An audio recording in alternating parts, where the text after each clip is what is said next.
Welcome in. I'm just amazed that I'm looking at Tevin Jenkins. I didn't realize that was the move by Gregory P. Allen Braggs tonight on You Got It Bad. Braggs / Bears After Dark. Hi, buddy. You said I'll start the show. There's the graphic, and you're just flabbergasted. I was looking at him like, why are we doing Tevin Jenkins? And that's an interesting look by Tevin Jenkins. And I did freeze for a minute because it's how he looks. What do you mean, interesting look? He looks like he's smelling a fart, dude. Well, Lawrence, our super producer, he suggested to me to pick a picture because I was getting this nice mini camp picture where he's like blocking a guy, but he wasn't facing our graphic. And Lawrence said he likes when they're facing the graph, so he's looking at Bears After Dark. So that was just a little pro tip from our guy Law Dog. Well, let me tell you something. Law Dog is a very creative, smart, fascinating, tremendous teammate that we all appreciate, damn it. So if that's what he says to do, then that's what you should be doing. Braggs, big show tonight, buddy. We were together earlier, and now we're together again. We're back. And the reason I picked Tevin Jenkins is because Lester Wiltfong from Windy City Gridiron, OGs of Chicago Bears social media. They've been doing it before Twitter was Twitter, posting on chat boards a long time ago. A young Greg talking about leaving, be nice to Jay Cutler, and things of that nature. And they're still rocking and rolling over there. But Lester is a huge offensive line guy. He loves talking offensive line. And I know he's put out a few different things here over the summer on his thoughts on that. So I just wanted to bring him on. Where I've been efforting a Vikings guy because we did the Lions with Matt Derry. We had Peter Bukowski from Packers. So now I'm efforting the Locked On Vikings guy, but that may come here for our next Bears After Dark in a couple weeks. Interesting. And you're doing a great job with it, and always fun to be here. What's up, Gary Ross? Bragg should grow his hair like Tev. I agree. I absolutely agree. The real question is, Gary, what can we get Mark to agree to shave his head for? Like, is it only Super Bowl or bust Mark shaves his head? No. Or will Mark shave his head if Justin Fields throws for 4,000 yards this year? Like, where is the bar, Mark? Are you in my head? Because that's literally what I said. If he goes 4K, I'll do it. There it is. Bookmark it. We'll clip it. 4,000 yards from Justin Fields this year. Mark Carman's going to shave his head. 4,000 yards passing or total? No, that would be passing, Gregory. We're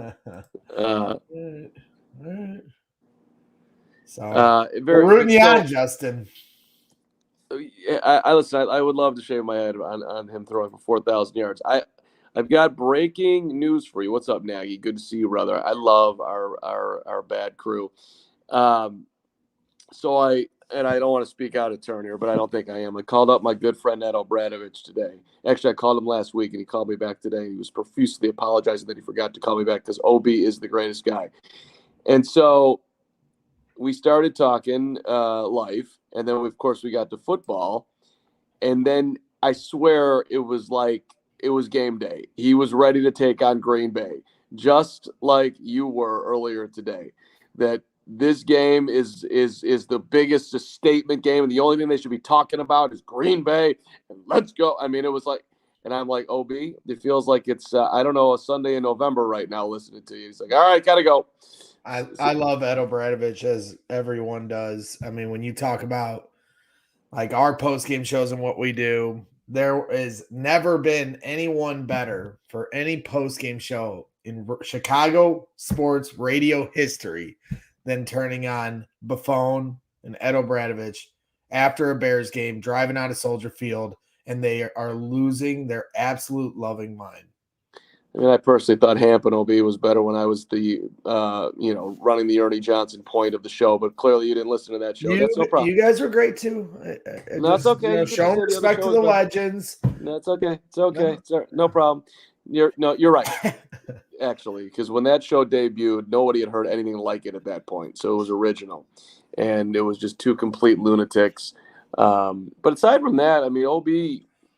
Listen, in anyone's lifetime who's watching the show, the Bears have won, two championships, 1963 and 1985. And OB was a part of the 63 team and one of the key components to it. I don't know, deserves. I got no problem if they ever retired at 87. I guess that ship has sailed, but he's certainly been somebody who has bled Chicago Bear orange and blue for his entire damn life. Illinois guy, the whole thing. So anyway, yeah. Another guy that has bled blue and orange his entire life is our guy Lester Wiltfong Jr., editor-in-chief of the Windy City Gridiron. He also hosts the T-Formation Conversation and co-hosts Bear Imbalance with Second City Gridiron. Lester, thank you for coming on such short notice. Dialed you up this morning, and appreciate you coming on. Anytime, guys. How y'all doing tonight? Lester, we're doing great, minus the fact that I'm going to have like a 2-minute line change in the middle of this interview. So when I leave and come back, don't be alarmed. Greg will handle it. Yeah, Greg's got it covered. All good. Yeah. And less, of course, with we may have to build a Noah's Ark with all this rain we're getting here in the Midwest, and it's storming outside. So if the power goes out at any point, we're just going to shut this down completely, but we should be good. Lester, something we talked about on today's show before we get into, I'm certainly curious on your thoughts with the team and training camps ahead. And, I'm looking forward to seeing you in those bleachers out at Halas Hall. Hopefully everyone's nice to us this year. We shall see. But, the thing Mark and I were talking about today, and we talked about it a little bit before you came on tonight. My concern, I guess, is the word. I mean, I'm excited for week 1, but I ever since the schedule came out, it's abundantly clear to me how important this game is for franchise significance. And I understand there's a long season to go and everything, after that, but the symbolism of this game for Bears fans to be able to say, we had Peter Bukowski on the show, the most hated Packer rival podcaster, came on this show and readily admitted the Chicago Bears have the better quarterback running out on that field week 1 against the Packers. And I've never been able to say that my whole life. Am I overselling just how important this game is for the franchise, the team, the fans, everybody on both sides of the coin? I mean, yeah, it's a big deal. I mean, it's like you said, as soon as that schedule came out and it was the Packers, there was like a collective, the Packers from a lot of Bears fans, because that has been the team. That's been the bugaboo team for decades. Ever since the Favre, the Rodgers. I mean, they have just dominated this. I mean, I'm old enough to go back to the 80s. So I remember back when the Bears dominated the matchup, but it has not been that way in a long time.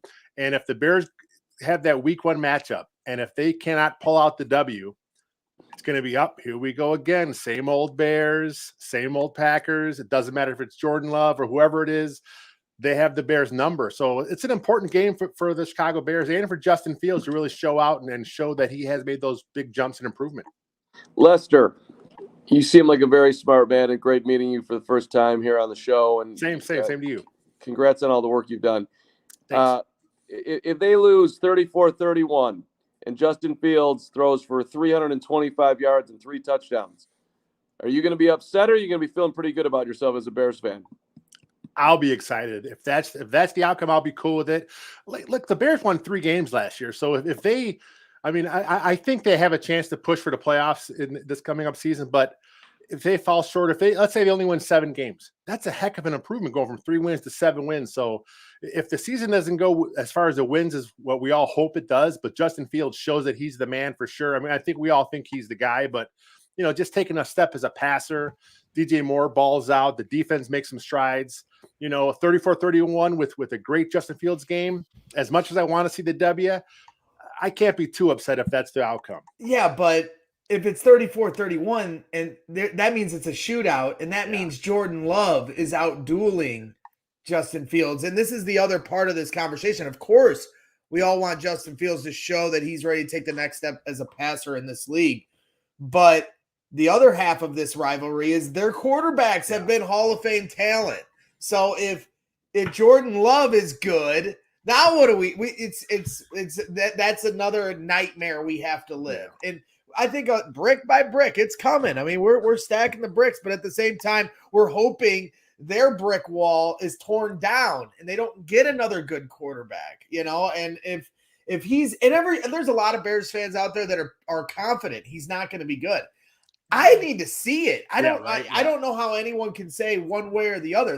Give the guy a chance to play, and then we'll find out. I mean, what are your feelings when it comes to Jordan Love? Yeah, I'm the same way. I mean, I got to see it to believe it. I mean, I think the best case scenario for all Bears fans is that he has like a Kirk Cousins-like career where he's just good enough to win some games, not good enough to win the big one, falters in prime time, but the Packers still say, well, he's not bad. Let's keep paying him. I think that's the best case for Bears fans for that to happen. But I mean, the Bears defense, they still don't have a pass rush. I mean, I hope DeMarcus Walker can be that guy. I hope Billings can give a push. Dexter can give a push up the middle. I hope a guy like Dominic Robinson can make a big stride in year 2. Travis Gibson bounces back. But again, you talk about we got to see it to believe it. Who's going to get after the quarterback? So if it's a shootout and the Bears can't get any pressure, I mean, even a bad quarterback could shred the Bears defense if that's the case. Well, I said it today. If they cry, or if they lose, I'll be crying in the fetal position on our post-game show. So, now fast forward now, to what I wanted to bring you on for it. And for people that don't know, and most people do know, but for the ones that don't, I guess I'll just explain. I mean, Windy City Gridiron is the first outlet Bears fans had online, as far as I'm concerned. I mean, it's you guys and your boy Roy. I mean, most people don't even remember a guy used to go on he used to go on social media and post, on the internet and post video breakdowns of training camp and some of the games. That was all we had on the internet for Bears fans to escape to. And Windy City Gridiron has always been a community for a lot of us, including myself. I used to post stuff in my early days trying to figure out what I wanted to do in this space. So what has that been like for you since you guys have been around for so long? And I know you've been there for so long working hard. What has that been like for you to watch this grow? Not just what you guys are doing, but social media in general and podcasts, and it turns into Twitter mania, and we're all fighting each other every day to figure out who's right and wrong. What's that journey been like for you? No, I mean, it's been a lot of fun. I mean, I started with the site 2009, I think it was. I think the site itself has been around since 2006. I know it joined Vox Media, which is SB Nation is, of course, all the sites. They have a lot of sites for all sports, basically all teams. But yeah, I joined them in 2009, just as a front page contributor, kind of kicked around a little bit here and there. Eventually worked my way up a little bit here and there. And, I've been editor-in-chief now for 7-8 years, I want to say, maybe not even that long, but yeah, it's been a lot of fun. Like you said, it's a great community. Part of it is, it's a place for Bears fans to talk. That's where you guys are as well. And, I kind of saw how a lot of outlets all sprung up all around the place. There's a ton of stuff out there now, a ton of great content. I never look at it really as competition. I just look at it, we're all playing in the same sandbox. If we can't all get along, what's the point? I mean, there are some people that want to try and make it like a East Coast, West Coast rap battle. They want to battle, they want to fight, they want to have this drama. I'm not about the drama, man. If you want to have drama, I just kind of ignore you, let you do your thing. I'm all about building guys up. And I mean, we share your stuff all the time. We share stuff from the Bears Wire. We share stuff from a lot of these sites because if it's good content, let's talk about it. And I have no problem with that. Yeah, 100% agree. And that's why, I want to bring you on, and other people, Lou Medina's came on a few times. He's awesome, become a good friend. Great dude. I'm also friends with the guys that turn it into rivalries, like my guys Phil and Shane. I've been talking to them about coming on one day, and it's fun. The whole thing is fun, and I've always appreciated your coverage. And you're right, everybody can eat from the same plate. And speaking of plate and eating, and then I'll let Mark fire away because I know I'm just taking over here. But I know how much you love the offensive line, and this is something that for me personally, when I go to camp, I'm watching the wide receivers one-on-ones. When one-on-one drills are going on, you got offensive and defensive line battling on one side, and then you got the wide receivers on the other side, tight ends and skill position, and they're throwing the ball down. That's where my eyes are. But I know your eyes are on the other side of the field, watching the meat and potatoes of this team. So, specifically to the offensive line, what excites you about this? Do you have concerns? What are your feelings now with this reworked offensive line? I like what they've done. Like a lot of fans, I thought they were really going to attack right tackle in free agency. It just didn't work out for them. I know they were after Mike McGlinchey. The money got a little too crazy there. The Bears didn't want to quite pay that much guaranteed, so they kind of just set back and let the market come to them. And they lost a lot. A couple other guys that they went to other teams. They were content, man. They were content to wait for the draft. They had a feeling their guy, who was their top tackle on their board, would be there for them.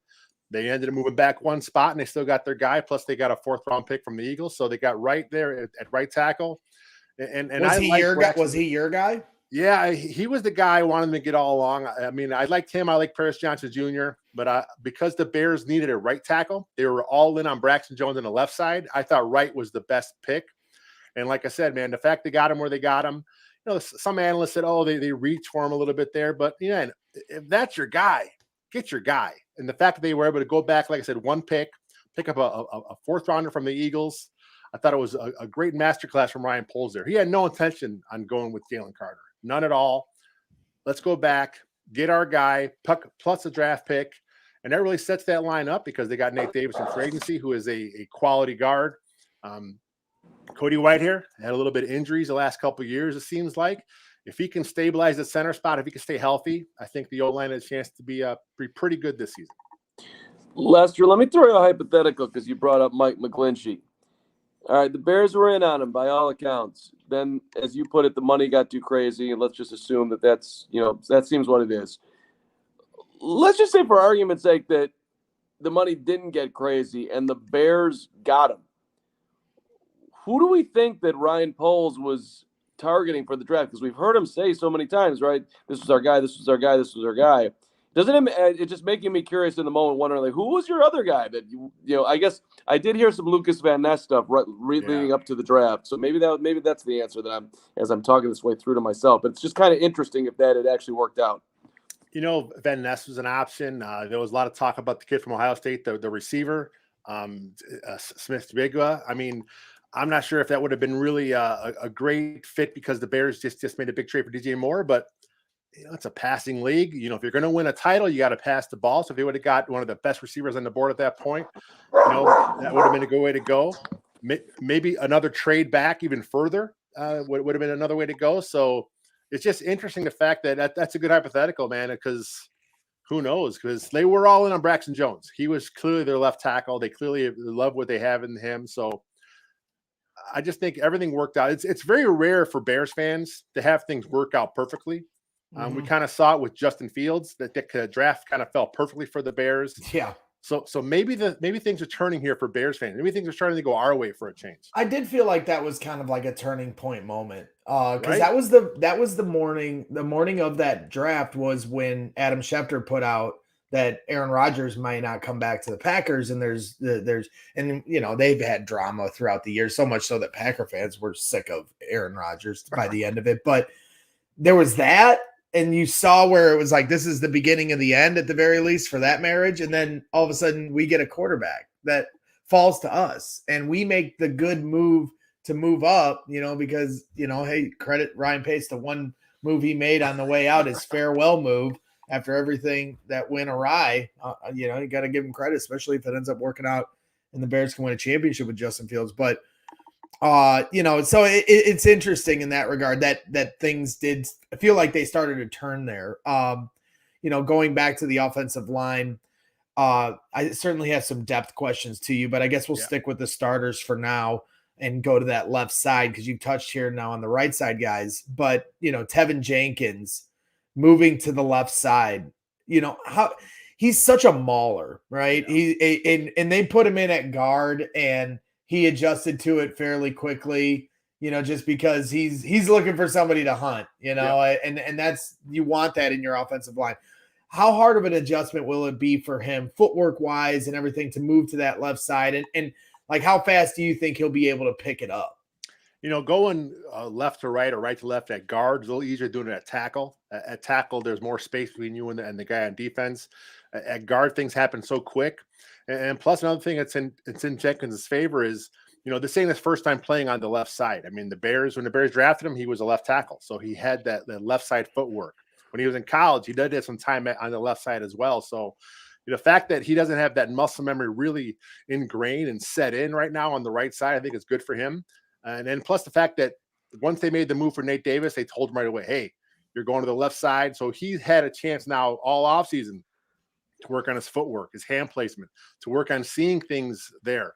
And then, of course, during the offseason, now he's next to Braxton Jones. He's next to Cody Whitehair, getting used to how those guys are operating, how they pass off stunts and twists, because that's a huge thing with the O-line is trusting the guy next to you, knowing what he does. When you're double teaming, knowing when you have the good feel to go off to the second level or to stay a little longer if you have to. It's just it's good that he has that whole offseason out of work on that left side. And I loved his tape at tackle. I loved his tape at guard. He's a good football player. I think he'll be fine on the left side. Level of concern on his health, Lester, 1 to 10? Yeah. I got to go pretty high. I got to go 7 at least. I mean, he hasn't been able to stay healthy. If it's neck injuries, it's back injury. Those are two really tough places for an offensive lineman, obviously. But, he talked about the one surgery he had before was supposed to clean up some stuff. He had an injury last year, and then, the rest and then the rehab kind of helped it up. And he's talked about, he's very self-aware of what he had to do this offseason to strengthen those muscles. He's discussed it in the press conferences. I think he's as ready as he possibly could be for the upcoming season. So fingers crossed he stays healthy, because like I said, he's a really good football player. Now, you said, the Bears, believe so much in Braxton Jones that's why Darnell Wright was the right pick. How much of a believer are you in Braxton Jones? Because when we talked to some guys like that have played the game, Corey Woot and we had Big Steve Edwards on, they voiced their concerns about him still. And obviously he needs to get stronger. But where do you stand on Braxton and, how he did last year and what you think he can do to take another step this year? I talk about Jenkins being self-aware, what his problems were. Same with Braxton Jones. He talked about it, even going back to last training camp. He knew his problem was with the anchor, with the bull rush. That's something he's talked about. You can't fix that as a rookie going into your first year, but now going into his second season, he's had the entire offseason work on that. A lot of it is hand placement. A lot of it is, where you put your feet, how you engage the blocker. It's not all about pure power, but he has had now an offseason to work on his core strength. So I think he'll be fine there. He has great feet, and that's what you look for when you look at a tackle. Someone has good feet. He has a pretty good back. He doesn't lunge. He doesn't reach. He doesn't get caught, off balance very often.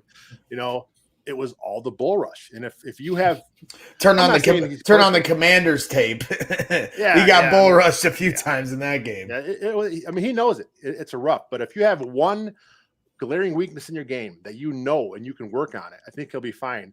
I'm not expecting him to take a huge jump and be a Pro Bowl talent in year 2, but I think he has that kind of potential because of his upper body strength, because of his feet, because of his quickness. He's just he's a good football player, and I can't wait to see him grow. Is he just another Charles Leno though, where you appreciate him because his best ability is his availability. He's not going to be, and he's a, later round find, just like Charles was, but he's going to play a lot of games and he's going to be there every Sunday, but at times he's going to get beat. Is that the road we're heading down, or does he have a higher potential ceiling?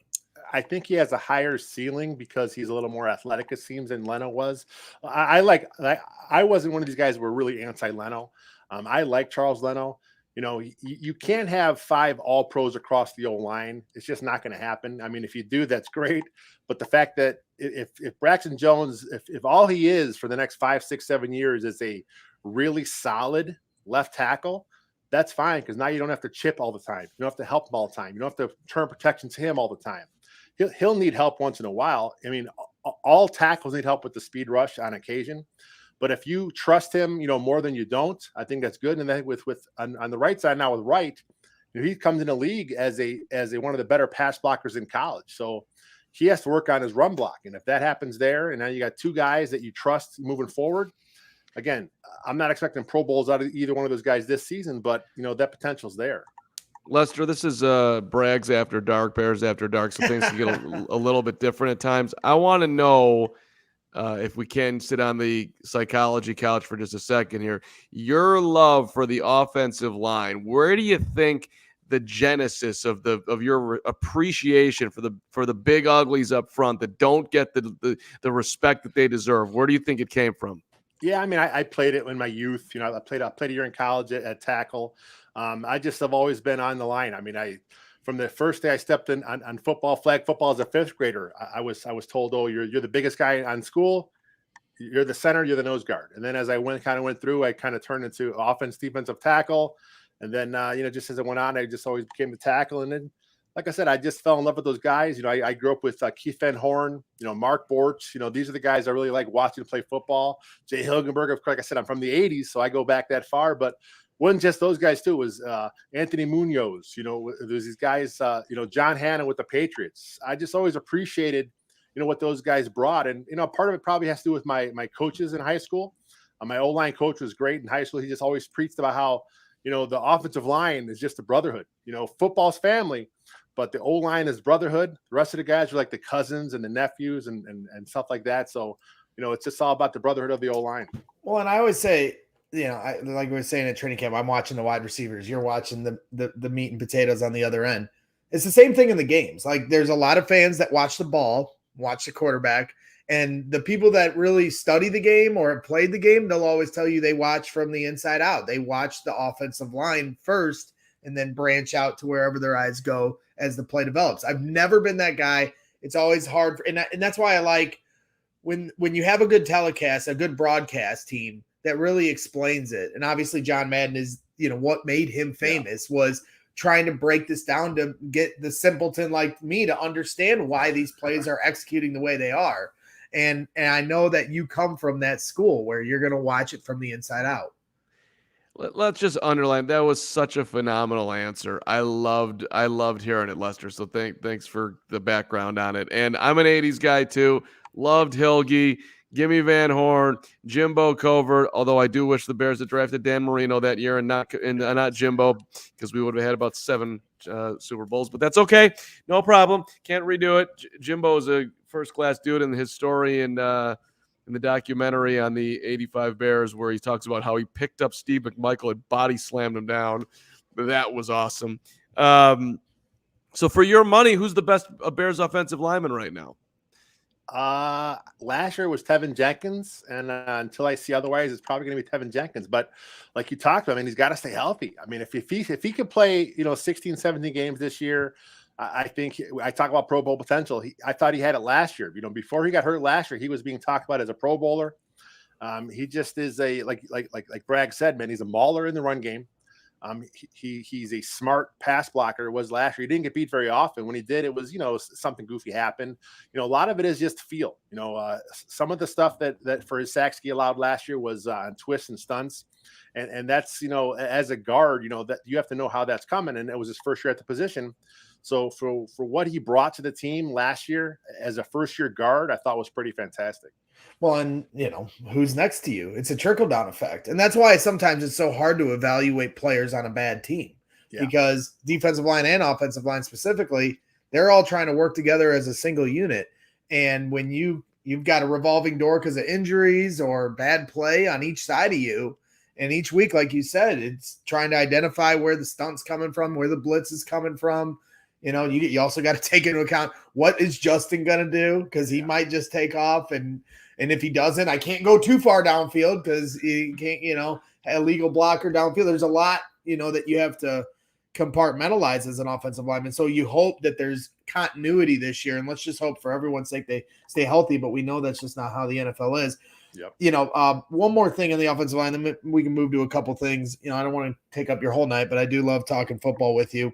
But when I can learn something about things that I want to know more about my Bears, I really want to dig into it. So with the depth on this offensive line, when you talk about swing tackle, they brought in Alex Leatherwood, and you look at this, center situation, Lucas Patrick as a potential swing guard center, whatever you want to say.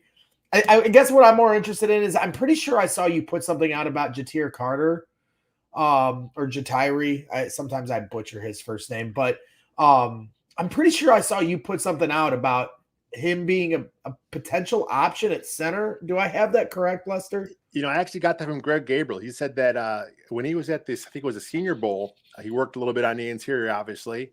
And, obviously the media is not at all the practices, but so it's hard to say where he's practicing. But, Greg said that, he understands it, that, Tyree Carter was going to try and work a little bit at center. The Bears are high on this guy because they kept him on the active 53 all last season. He didn't play.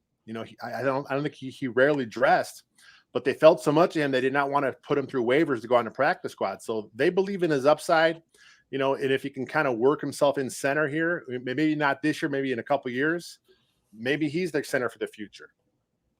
It's interesting. I mean, is anybody else that are, as far as these depth pieces, stand out to you? I know the kid from Illinois, people were excited about last year because he's a local kid. Alex Leatherwood, former first-round pick. Can he hold that down as a swing tackle? Please stop talking about Alex Leatherwood. His film last year was very inconsistent. His first game, he was pretty good at the point of attack. His second game out there, he was just horrendous. He just is very inconsistent, and I don't think the Bears are very high on him. I know they of course they signed him through waivers, last year, and he kept him around all year. He had the mono, of course, who really saps your strength. I know talking to my guy Mason West, he said that mono just really hurts you as far as what you can do physically. You're basically shut down, and he could do nothing, couldn't work out, couldn't do anything. So he, maybe his best is yet to come. I'm not quite so sure. I like the film from Kellen Deach a couple years back, and the Bears got him as a pickup late in the season. He was on the practice squad all season. 6'6", 6'7", real big, tall guy, but a really short arm. So obviously the knock on him was right away. He couldn't play tackle. And obviously with the Bears have these arm length thresholds, they're going to put him at guard. So I want to see him in camp. I want to see what he does there because, like I said, his college tape I thought was pretty good at left tackle there for Arizona. Really good athlete that really stood out when you watch him on film. But again, the arm length thing tells you he's going to be a guard. If you're 6'7" at guard, you're going to work on your pad level. So if he can kind of get all that under control, maybe he's a guy that kind of playing a swing there. And other than that, man, you mentioned Lucas Patrick. I'm fine with him. I mean, it's hard to say who he is because last year he didn't really play much without a club or without issues at center. He played 6 snaps at center. So who knows what he's going to be. But other than that, man, it's like, yeah, I think Larry Borum is better be ready to come to work at the end of July because I felt like he got called out at the end of the mini camp press conference about this is a big summer for him and he's got to be ready to go. It's like, oh boy, he might find his way getting cut if he don't step up here. Camp comes around. Lester, do you real quick? Larry Borum was salty when the Bears drafted right too. He had a tweet put out there. I mean, he deleted it, which is smart on him, but it's like, come on, man. I mean, you have to know the situation here in Chicago. You are a reserve. The Bears drafted a guy. Like Bragg said, man, go to work, man. Put the work in and show that you could be a swing tackle. Do you want George Fan as a backup option here? Gary Ross, our guy, has been banging the drum. I think he's got about 7 George Fan posters by this point up in his bedroom. I would like a veteran offensive lineman brought in, much like I want to see a guy on defense come in at the edge. I think there's always room to work in the trenches. I think you could have more depth there is fine. If a guy like Fant's looking to come in to be a reserve role, that's fine. We'll see what happens. I mean, the Bears still have a ton of money in the cap. They're going to have to make a move or two here, the next few weeks before training camp starts. So if one's an edge, if one's a swing tackle, I think that works. So all right, you think hold on. I'm sorry, Bryce. You think they had a player on the offensive line? You think they had a player on the defensive line? Maybe even 2? I mean, it's possible. I mean, it's it all depends on where this team wants to go. I mean, you've heard Ryan Poles and Coach Flus talk about adding an edge all offseason. Every time they're asking the press conference, they talk about it. They've mentioned trade. They mentioned free agent. So we'll kind of see what happens. But I can't see them standing pat on the D-line. I know a lot of it is for free agency. It's up to the player because, the Bears are, like I said, a 3-win team. So if you're a veteran edge, looking to skip all the offseason OTAs and you're looking to come into camp, and you got a chance between the Bears or Chiefs or the Niners or a team that's a legit title contender, they may go there to chase the ring, but who knows? The Bears got the cash to offer. They may, just offer a little bit extra where it's hard for those guys to turn it down. Yeah, let's hope so. Because, big picture, which is where I wanted to, finish this with you is, I hope this team can compete and at least be what the Lions were last year. I feel like they have that capability. I mean, maybe the Lions team last year was a little better because they're a little more ahead of schedule than where the Bears are defensively. I think the Bears defense still has lots to prove and pieces they still need. But, at the same time, the division isn't as good as it was last year. So there's an opportunity here, I think, for the Bears. When you look at this and the way the division's laying out, no more big bad wolf in Green Bay. The ding dong, the witch is dead. We finally they don't have a quarterback up there. The Vikings, I don't know, they're like trying to rebuild without saying they're rebuilding, right. And then you got the Lions as the favorites, the everyone's sexiest pick. They're putting them on prime time against the Chiefs. We've been doing a little bit of rivalry, podcasters from other teams coming on here lately.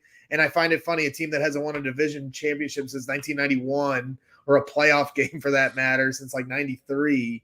The Lions are always going to find a way to lion. So where do you stand when you look at this division? I think the Lions probably are the odds-on favorite. I mean, they won 8 of the last 9 games last year. They have a good enough quarterback to win some games. They have they're in the 3rd year of the regime, so they kind of got a good culture set here. The gambling issues, losing some players could hurt them offensively. We kind of see how that shakes out, but they have talent up front. And that's what you need to win in the NFL, especially in the North. That's they have probably the best O-line. Their D-line is pretty damn good as well. So I think they have the talent to kind of win it. But like you said, man, with Aaron Rodgers gone, it's anyone's division. I would not be surprised if the Bears won it. I would not be surprised to see the Bears win 6-7 games. But like you said, I think the only team in this division that would be like you'd be surprised if they won it is the Packers, right? Yeah. Well, I think them and the Vikings, if things go right for us, I think they'll be battling off for 3rd and 4th place. Again, it all hinges on Jordan Love. I mean, if Jordan Love is good enough, they could be there. The Vikings have enough talent, but like you said, what are they doing? Are they rebuilding? Are they trying to reset? Are they trying to do a soft rebuild? It's a very strange situation. Braggs, I don't. What? No, don't. How many games did the Bears win last year? 3. They were trying to lose. Yeah. So okay. I look at it the other way. They won 14 games. They got us the number one pick. Let me moderate the conversation for 5 seconds. They won 3 games, right? All right. Did they have the number 1 overall pick? Yes. They were the worst team in the NFL. Yeah. You're going to tell me that if the Bears win the division this year, it's not a surprise? Well, to everyone else, but we follow this team so closely here in Chicago. We know better. We knew the whole time. Okay. Now the national guys, they're going to be so shocked when they see this great team run out there week 1. They don't know, but we're going to keep it a secret because anytime the Bears are hyped up, they're bad. We went through this in 2019. The last time the Bears opened the season against Green Bay. They kicked our teeth in or our dreams down when we thought we actually had a good team. So yeah, when they have no expectations, but solid roster, that seems to be where the Bears play better. So I like exactly where they're at right now. No hype, just go to work and surprise some folks. That's where I'm at. What do you think, Mark? I mean, is that a better mentality? I don't. Listen, I'm all for let's dream it big. Anything's possible in life. The fact that you, me, Lester, and King Booka World and Trey 5 and Don Burr and My Red Pillow are all hanging out tonight is a miracle in itself. However, I don't want it to be like this is like the Bears are going to have a successful season as a fait accompli here. I like that to be a pleasant surprise versus like we're running with expectations that the Bears are going to win 9 or 10 games. I mean, as we get closer to the season, this is when I start to fully form into a meatball. And every preseason game, the meatball builds, and then I just become this giant, just extra layers going on the ball. Yeah, onions, everything. Yeah. All right. Well. It sucks that I need to be the voice of reason at times, it's scary. That's what it is, because the voice of reason is a scary proposition. Now, before you came on, Lester, I don't know if you heard, but Mark Carman here agreed to shave his head if Justin Fields throws for 4,000 yards. Now, I don't have we ever had a 3,000-yard passer? Let's talk about realistic expectations. I don't even know if we've had that, but we've never had a 4,000-yard passer. One of the few teams left in the National Football League to not have achieved this goal. I think Eric Kramer was the one that came the closest, right? So when you talk about Justin Fields, big picture, his chance to take the next step, he was a rising star in the league, but to become a superstar, be Jalen Hurts, take that Jalen Hurts step. He got a weapon just like Jalen Hurts got. He's got all the talent. Do you see that kind of step happening? Because they got a lot of talent now on that offensive side of the football. We were talking about today, DeAndre Hopkins. Bears fans we don't need DeAndre Hopkins. The fact that you can even say that as a Bears fan after looking at who was trying to catch the ball for Justin last year is an unbelievable job. Credit to Ryan Poles. But is Justin Fields going to take the next step this season in the passing game? I think he'll take a next step as far as his efficiency. His accuracy will kind of take a step up. Hey, having better weapons around you obviously will help Justin Fields. I don't see him cracking the 4,000-yard barrier quite yet. I'm not even sure he cracks Eric Kramer's passing record, 38-38. Carm's hair is safe. I think he'll get close, but I think he'll fall just short. I think he has a better chance. If we're talking about which record he can break, I think he has a good chance at breaking the Bears' passing touchdown record, which is 29. Just because I think Luke he has a nice red zone package. We kind of saw it this last season, and I think with more weapons down there, with Cole Kmet being a viable option, Robert Tonyan now in the red zone has been really good with Green Bay. Chase Claypool, I know a lot of Bears fans are down on him, but we're talking about a 6'4" guy who is a big, strong, physical player. He can wall off those guys and get those box out, passes in the red zone. I think he has a good chance at getting that record. But as far as the yardage, he'll come just short. Hey, if he breaks the touchdown record for a Bear quarterback, Braggs, what will you do? Well, that's what I was just about to ask you. You jumping? If now he put I already that have there. mine. I'm on the fourth. But now, can we add the 30 touchdowns in there? No, we cannot, because I think that is. You should have just shaved your head in solidarity with me. I thought we were in this together, Carm. I don't shave my head in solidarity with people that shave their head because they get drunk and their wife is looking at them, and that's not my reasoning. I thought we want to do something for a great cause. I'm in, baby. But you and your 4th of July whiskey weekend, it's not gonna get me to go there. It's always whiskey weekend over at the Braggs residence. So. Well, Lester, I appreciate all your time here tonight. Like I said, I'm going to hit you up on short notice, trying to figure out kind of where we wanted to go with tonight's show. And you were gracious enough to accept the offer. And the invitation's always there, man. Lester. Like I said, I've known you a long time, so I appreciate your coverage. I didn't mean to interrupt you, Greg. But Lester, great stuff. You were awesome to talk to, man. Super fun. Guys. And you're going to see Lester at training camp. Great. He'll be the guy getting patted down. We both will. They're chasing us around. Man. I got to be on my best behavior now too. So yeah, you're official, man. You can't mess around now. Yeah, you really be in there and my itchy trigger finger. Get your burner to do all your videos for you now. Yeah, that's true. Well, and then you got the Colts. I'm so excited for these joint practices. I've never been to a joint practice in person. And when they did the one against the Dolphins, I couldn't go to those. And that was Justin lit them up one day. And I was like me and the FOMO just losing my mind. So I'm so excited to go down to Indianapolis and see their training camp facility and watch the Bears, take on the Colts and Anthony Richardson. I hear he looks like this Greek god out there, talk to JJ Stankovitz about it. And so it'll be exciting when it gets to that point. I don't know. Are you going to any idea if you think you'll head down there? I'm not going to make it. I know Jeff Burkus, he'll make it down there for us. He's Jeff. Actually in Indy for a work thing. It just happened to be perfectly where he's there, and he's free during the Win the Colts practice. He's going to probably try and go to both open practices. And plus, the Colts, they don't have a media policy like the Bears do, so you can go down there with your phone and film away. You're already in my mind space because I already was talking to Hogue about this. I'm like, well, I wonder what the rule. I wonder if they got the brag signs posted around Colts camp. We'll see. So, Lester, once again, thank you for coming on. We'll always give you guys a shout and support your work, and we appreciate you always being there for us too, especially tonight. So look forward to talking to you down the road. Thanks again for coming on CHGO Bears. Anytime, guys. Have a good one. Yes, sir. Thanks, that Lester. Is our guy. Yep. Lester Wiltfong, editor-in-chief over at Windy City Gridiron. Make sure you follow their coverage, along with what we're doing here at CHGO Bears After Dark. Bad to the bone. You want to bring him back on so you can say goodbye to him one more time? I think that might have been the longest. I do a lot of that. I'm not good at ending shows. I'm not good at ending interviews.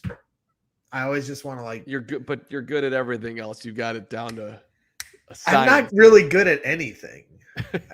Don't say that. Don't. I'm not good at anything. No, what do they say? No, stop. You're great at everything.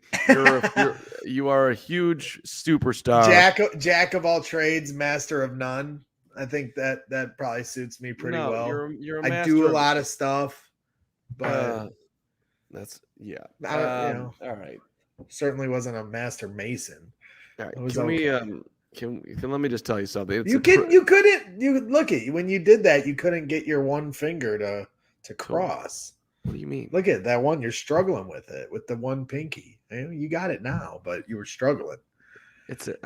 Don't ever question my athletic ability in anything. Is this athletic? I don't know.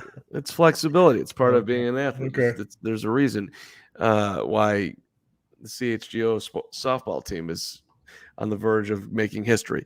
All right. Are we do we have anything else we want to do tonight, Gregory? Or are we going to say goodbye to everybody and say, Cliff Victoria, you were in the comments a ton tonight. Cornelius, you were awesome. Don Burr, God bless you, buddy.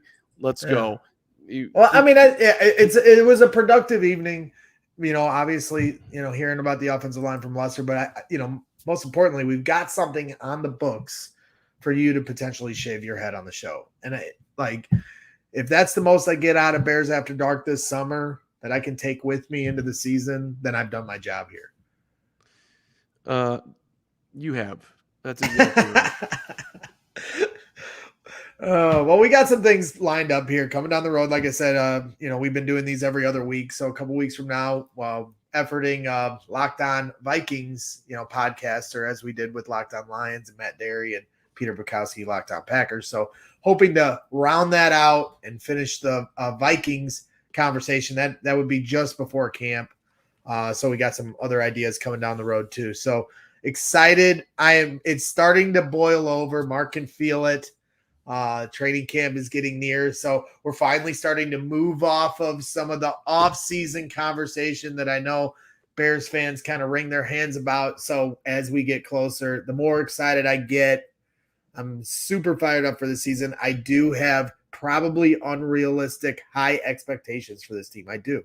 So I'm excited to get to that point to see if any of it will come to fruition. And I'll remind you, Mark, I am the reigning champ on picking the Bears last season. Thank you very much for our CHGO Bears team. All right. I think I went 14-3 last year. So all right, it's me, you, Nick, and Brad Spielberger on tomorrow's show at noon. I will expect your prediction for how many wins the Bears will have by the end of the show tomorrow. I don't want it now. I want you to sleep on it, and I want you to tell me on tomorrow's show how many wins the Bears will have. That's a good tease. And that's why you're a pro in this business. Yes. That's a teaser. Thank you for watching Brags After Dark, the only show that has been named after a man who's got his own T-shirt and has a bald head. I gave you a T-shirt. Yeah, but that's not for sale. It's limited edition. You have a real T-shirt that people are able to buy. Congratulations. I want to be you. I'll keep on bugging upper management. So shout out to you and shout out to everybody who jumped in tonight. Okay, Hogue is my daddy. Thank you so much.